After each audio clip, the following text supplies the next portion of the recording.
Jesus said, "I am the vine, you are the branches. If you remain in me and I in you, you will bear much fruit. Apart from me, you can do nothing." John chapter 15, verse 5.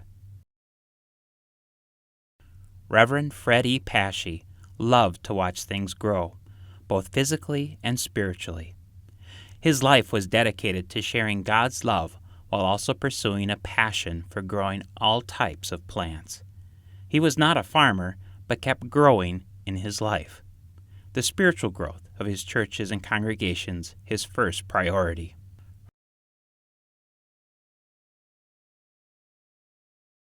Frederick Emil Pasche was born in the village of Bayersburg, Germany in 1872.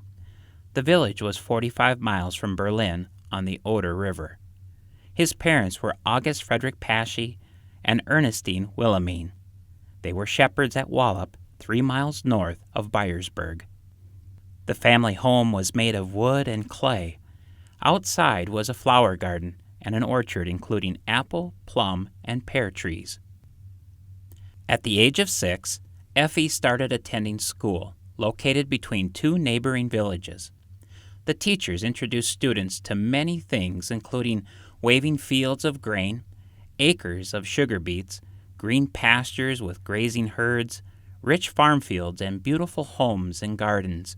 Students also learned about religion and the history of the Lutheran Church.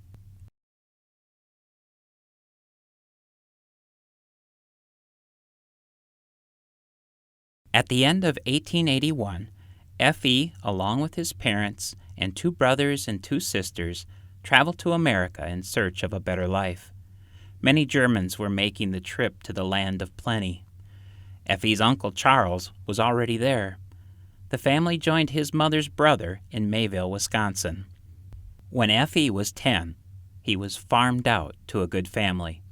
He remained with his family for 2 years. F.E. attended college studying the ministry, eventually finishing 6 years in the seminary.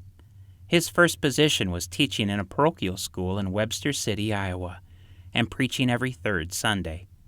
On a trip home to visit his family in Blue Earth County, Minnesota, he met his future wife, Martha Wiedenheft, in her father's store.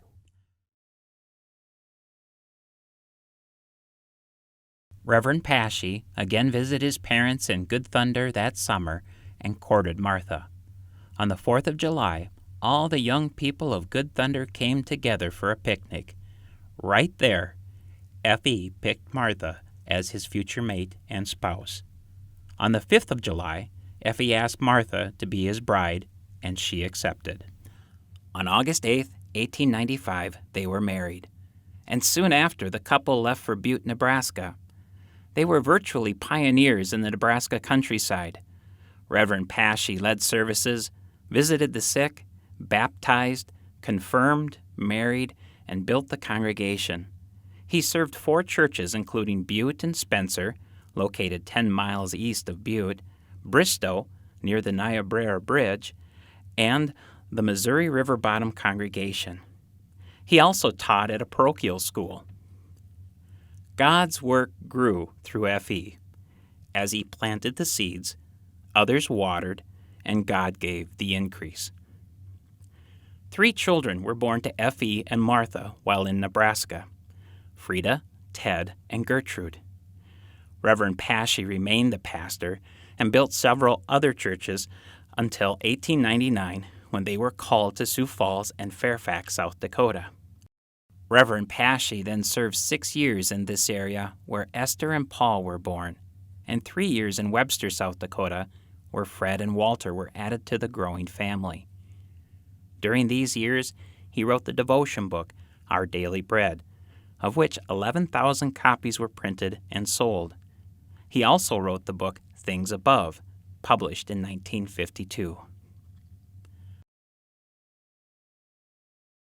A special meeting was held at the Zion Horton Township Church, rural Morris, Minnesota, in 1908. A call went out to Reverend Pasche. He accepted the call and was installed in December to serve the rural church along with 4 other churches, including Trinity in Sinnis Township, St. John's in Hancock, and St. Paul's in Morris. In order to serve these 4 congregations, he did 2 services a Sunday, at 10 a.m. and 2 p.m., rotating the 4 congregations on a schedule. The Morris and Hancock congregations grew to the extent that they called their own pastor in 1913. From 1913 to 1921, he served Zion in Horton and Trinity in Sinnis. The family of 12 children would now welcome Arthur, Reuben, Carl, Martin, and Edward. Baby Edward died shortly after birth in Horton Township. During this time, Effie was having health problems, but persevered in his calling. In 1921, he accepted a call to Atwater, Minnesota. It was hard to leave some of his children, who were settled into lives in Horton, but God's call prevailed. From Atwater, Reverend Pasche went to Eden Valley, Minnesota in 1929. These were the years of the Great Depression, and bad times were felt everywhere, even in small congregations. A pastor's already low salary was cut to the minimum. During these years, Reverend Pasche wrote a poem that was printed in the Lutheran Witness in 1933. It reads in part, "We cannot solve all, we mortals, nor penetrate deep and free. We cannot unfold the portals of many a mystery. But one is, we know, controlling all things beneath, God on high. This thought is to us consoling. We know He is ever nigh." During these years, they were blessed to celebrate 45 years of marriage and watch their son Walter ordained as a pastor.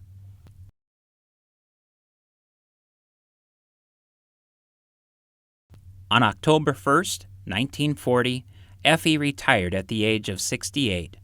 The couple moved back to Horton Township to be close to their children. The 2 oldest sons, Ted and Paul, were bachelors and lived on a farm. A new house was constructed for their parents. Effie then began to pursue his second love, growing flowers, fruits, and vegetables. He learned the concept of grafting and created beautiful trees and vines with the method. The couple celebrated their 50th wedding anniversary surrounded by their children and grandchildren. 10 of their 11 children were in attendance. Martin Pasche, the youngest son, was serving in the Navy in the South Pacific. Reverend Pasche continued to live on the farm, tending chickens, working in his orchard or garden, and helping his sons with the farm work. His legacy continues as another generation chose the ministry when 2 great-grandsons, Reverend David Dahl and Reverend John Pasche, were ordained. The legacy of his ministry lives on. Reverend F.E. Pasche is a branch from God's vine, a branch that continues to bear fruit several generations later.